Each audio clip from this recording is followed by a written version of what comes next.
the latest military news update. This is AFP Community News, hosted by Rofh Suzon every 12 noon, Mondays to Fridays. Only here on DWDD Armed Forces Radio. One AFP for a stronger Philippines. AFP and ADF boost maritime cooperation through joint drills off Mindoro. Second ID seizes another NPA war material after clash in Oriental Mindoro. PBBM tells TOH to intensify zero balance billing info campaign. DMW repatriates 39 OFWs from Nigeria.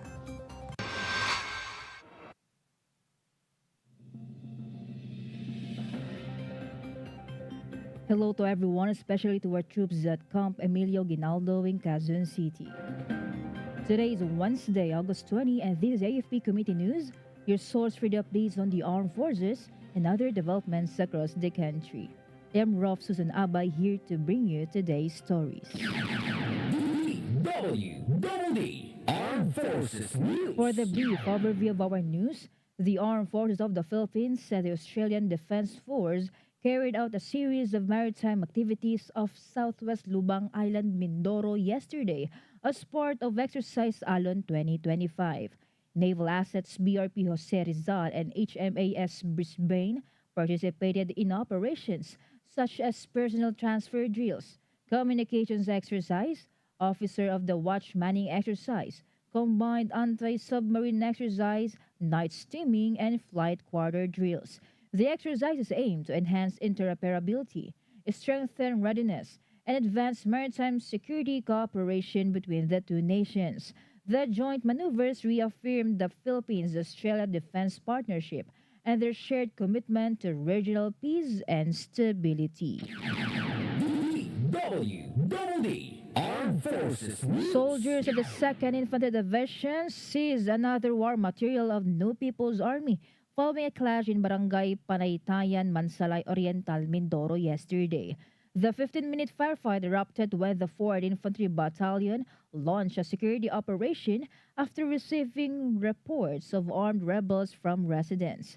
Troops recovered M16 rifle, 22 magazines, 124 live rounds, 3 bandoliers, backpacks, poncho tents, a generation set, and other supplies at the encounter site where bloodstains suggested possible NPA casualties. No soldier was hurt, while clearing and pursuit operations continue as the Army intensifies efforts to secure Mindoro from remaining communist influence. Armed Forces Radio. Let us hear more updates from Jai about 62nd IB youth volunteers lead coastal cleanup in Guhilngan City. Rofh, the 62nd Infantry Battalion spearheaded a coastal cleanup drive at Sitio Bateria, Barangay Poblacion, Gihulngan City, Negros Oriental. It was a partnership with the Youth for Peace Movement Gihulngan City chapter.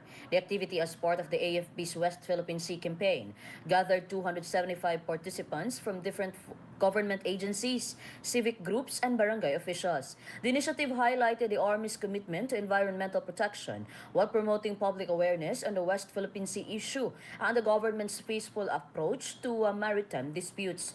This is Jai reporting for AFP Community News, one AFP for a stronger Philippines. Thank you, Jai.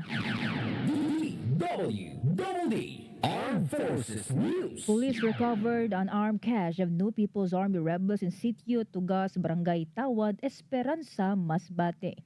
Lieutenant Colonel Freddie Harry, the commander of the Masbate's 2nd Provincial Mobile Force Company, said that it contained firearms, a grenade launcher, an improvised explosive device, ammunition, radios, medical supplies, and personal items. He confirmed the items belonged to NPA rebels operating in Esperanza, Placer, and POV Corpus. Lieutenant Colonel Harry said the recovery weakens the rebels' armed capability and vowed continued security operations to secure peace in the province. DWDD Armed Forces News. The Philippine Navy through Naval Forces Central welcomed 3 newly commissioned ships during an arrival ceremony at Pier 5 Cebu International Port, Cebu City yesterday. The vessels BRP Miguel Malvar, BRP Tomas Campo, and BRP Albert Mahini were received with strong support from local government units and partner stakeholders. Naval Forces Central Commodore Joselito de Guzman commended the ship's officers and crew, stressing their vital role in strengthening maritime security and enhancing operational capabilities in the Visayas. The event featured a symbolic handshake, cultural performances, and shipboard tours open to the public until August 22. Armed Forces Radio. On the other line, let's hear more from Jimboy about 4th CMO Battalion donates 60,000 cc of blood in Rescom-wide drive. The 4th Civil Military Operation Battalion donated 16,000 cubic centimeter of blood during the Philippine Army Rescom-wide blood donation drive in Caraga Region and Northern Mindanao. The activity team Dugong Buhay, aming alay bilang mga makabagong bayani tungo sa matatag na sandigan ng bagong Pilipinas. Marked the 42 Rescom anniversary. It was spearheaded by the 10 and 15 regional community defense groups in partnership with the Philippine Red Cross and Department of Health. Participants included Army personnel, reservists, Reserve Officer Training Corps Cadet, the Philippine Coast Guard, Philippine Air Force, student, and civilian, all contributing the strengthening blood supply and save life. This is Jimboy reporting for AFP Community News, 1 AFP for stronger Philippines. Thank you, Jimboy. DWDD Armed Forces News. National Task Force and Local Communities Armed Conflict Executive Director Undersecretary Ernesto Torres Jr. said the acquittal of 5 CPP and PNDF leaders highlights the group's sophisticated use of lawfare to escape accountability. He stressed that while the task force respects the judicial process, the ruling exposes the challenges in prosecuting insurgency-related cases. Torres vowed stronger collaboration with law enforcement and prosecutors to build more robust cases for victims and security forces. He also added that NTF-LCAC will intensify efforts under the National Action Plan for Unity, Peace, and Development to address conditions exploited by insurgents. DWDD National News. For our national news, minimum wage earners and household workers in Central Luzon are expected to get an increase in their daily take-home pay. This came as the Regional Tripartite Wages and Productivity Board will conduct public hearings on their petition for a salary increase. The RTWPB yesterday said that public consultations on the minimum wage adjustment would be held from September 3 to 19 in Olongapo, Tarlac City, Baler in Aurora, and Clark in Pampanga. The Wage Board said interested parties may coordinate with the RTWPB and submit their position papers. Armed Forces Radio. From our report on the ground, let's hear the report of Beth about 28 IB educates ALS learners on insurgency awareness in Misamis Oriental. The 28th Infantry Battalion joined the Alternative Learning System Symposium on Criminality and Insurgency at Amuhon Elementary School, Taguluan, Misamis Oriental. Troops lectured at 50 ELS learners on CPP and PENDF youth infiltration tactics. The activity aimed to raise youth awareness on terrorism recruitment scheme, encourage responsible citizenship, and strengthen her role in building a peaceful, resilient community. This is Bethania reporting for the AFP Community News, 1 EFP for the stronger Philippines. Thank you, Bethaniete. DWDD Armed Forces News. Public Works Secretary Manuel Bonoan confirmed that there were ghost flood control projects in Bulacan worth billions of pesos. These were supposedly carried out from 2021 to 2022. Bonoan made the revelation during the Senate Blue Ribbon Committee hearing on massive flooding and the government's flood control program. He said that of the 9 billion pesos worth of projects secured by Wawaw builders nationwide, 85 projects were in Bulacan amounting to 5.971 billion. The DPWH chief also confirmed the sums seem to be ghost projects. Wawaw Builders is among the top 15 contractors named by President Ferdinand Marcos Jr.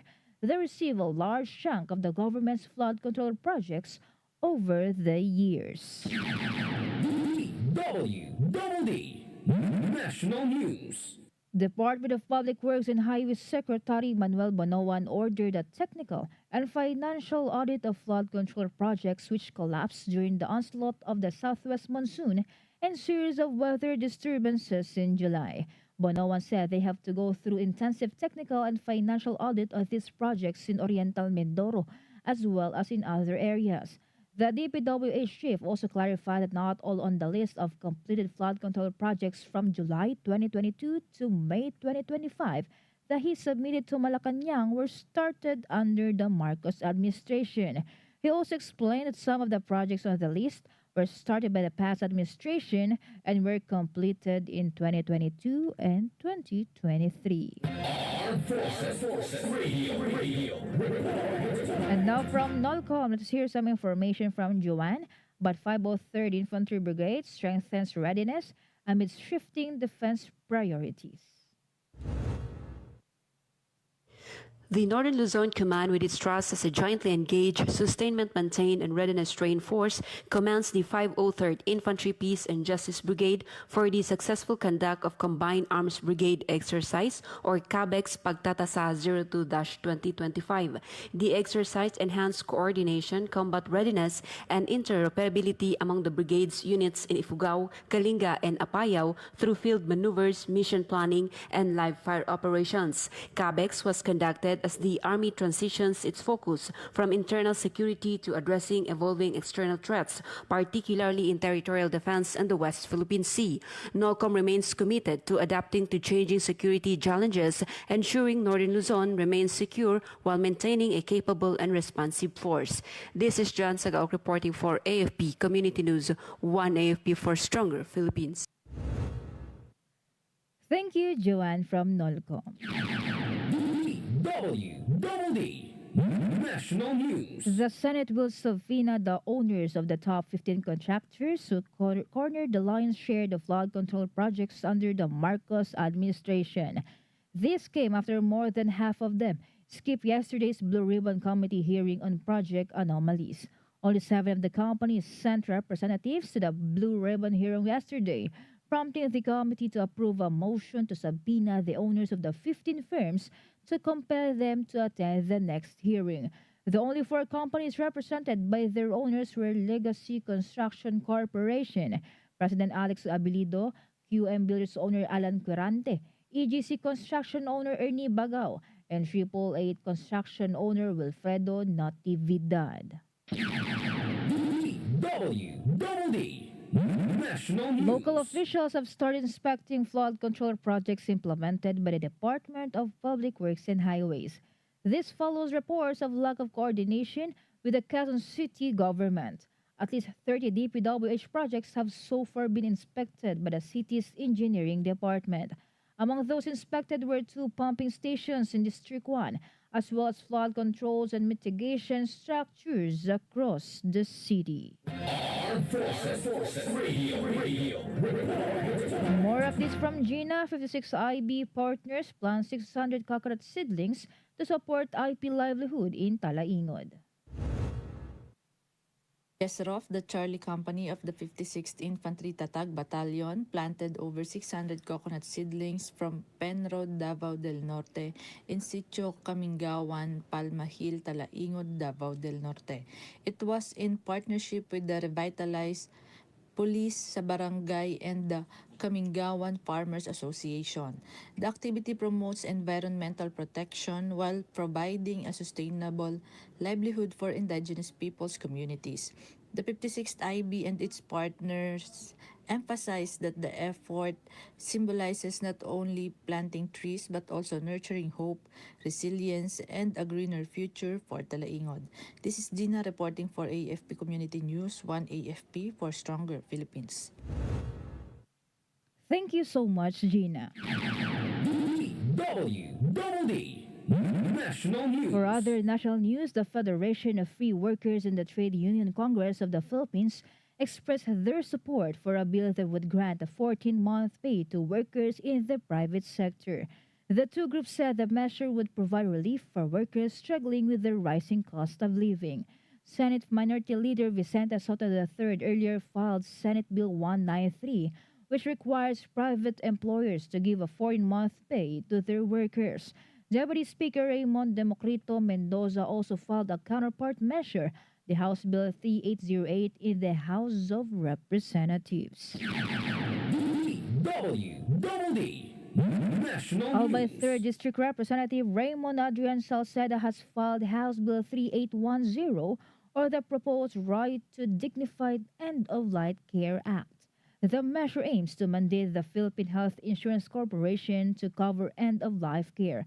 Salceda said it is undeniable the end-of-life care is still care. He also added that no family should be forced to sell land or borrow a big amount just to pay for care that they know will no longer cure. Armed Forces Radio. Some information from Mike about 4th CMO Battalion assists in service caravan in Bukidnon. The 3rd Civil Military Operation Company, 4th CMO Battalion, supported a service caravan in Barangay Kalilangan, Baogon, Bukidnon. The service included free medical and dental checkups, vitamins and medicines, haircuts, circumcision, and feeding program. Army troops also conducted an information drive on the West Philippine Sea and distributed leaflets exposing the deceptive recruitment tactics of the NPA. The said initiative was spearheaded by the provincial government of Bukidnon and backed by the 403rd Infantry Brigade, other army units, and local agencies that benefited around 500 residents from remote communities. This is Mike reporting for AFP Community News, 1 AFP for a Stronger Philippines. Thank you, Mike. DWDD National News. Meanwhile, President Ferdinand Marcos Jr. directed the Department of Health to intensify its information campaign on the administration's zero balance billing policy. He added that the public must understand what the program is and how to avail of the medical services. According to the latest DOH data, more than 2,400 patients at EAMC have availed of the Bayad Na Bil Mo program since Marcos announced the initiative in his 4th State of the Nation address last July. In Tacloban City, over 12,000 patients of the Eastern Visayas Medical Center have also benefited from the zero balance billing policy. DWDD National News. The Department of Migrant Workers Secretary announced that 39 overseas Filipino workers from Nigeria returned home. This follows DMW Secretary Hans Leo Kakdak's visit to Nigeria. According to the DMW, the repatriates were victims who were forced into cyber scams after being promised customer service representatives a salary of $1,000 for a 6-month contract. They were arrested by Nigerian authorities as part of a raid targeting cryptocurrency and love scam operations last December. The Filipinos arrived at Ninoy Aquino International Airport Terminal 3 via Qatar Airways Flight QR932. Armed Forces Radio. And now from Palawan, more updates from Junes about AFP and ADF deliver smiles to young learners in San Vicente, Palawan. Go ahead, Junes. Western Command through the 6th Civil Relations Group, Civil Relations Service Armed Forces of the Philippines, in partnership with the Australian Defence Force Civil Military Cooperation Capability Team, successfully conducted a gift-giving activity on August 19, 2025 at Camdeng Elementary School, San Vicente, Palawan, as part of the ongoing Alon exercise. The activity aimed to strengthen civil-military relations and uplift the morale of the local community, particularly particularly the children, by providing school supplies, hygiene kits, and other essential goods to students. School officials, parents, and students expressed their gratitude for the support and kindness extended to them. As the Alon exercise continues, both AFP and ADF forces reaffirm their dedication to fostering peace, development, and stronger ties with local communities across Palawan. This is Katropang Junes reporting for AFP Community News, 1AFP for Stronger Philippines. Thank you, Junes from Palawan. Armed Forces Radio. And now from Luzon, let us hear more from Miljoy of First Year G about 86 IB and CSAF conduct feeding program for elementary pupils in Nueva Vizcaya. Yes, Rofh, the 86th Infantry Highlander Battalion joined the personnel from the Communications, Electronics, and Information Systems Service Armed Forces of the Philippines in bringing the spirit of service and solidarity to the pupils of Villa Aurora Elementary School in Barangay Villa Aurora, Jadi, Nueva Vizcaya through a meaningful feeding program. This initiative reflects the Armed Forces' enduring commitment not only to protecting the people but also uplifting the communities it serves. By providing nutritious meals, the activity seeks to nurture the health of the young learners, fuel their dreams, and inspire brighter futures by strengthening their capacity to learn and grow. The activity was warmly welcomed by the teachers, parents, and pupils who expressed heartfelt gratitude for the joint efforts of Communications, Electronics, and Information Systems Service Armed Forces of the Philippines and the 86th Infantry Battalion in extending compassion and support to the community. The Highlander Battalion reaffirms its dedication to nation building, proving that true service goes beyond the battlefield. It is also found in the simple yet profound act of caring for the next generation.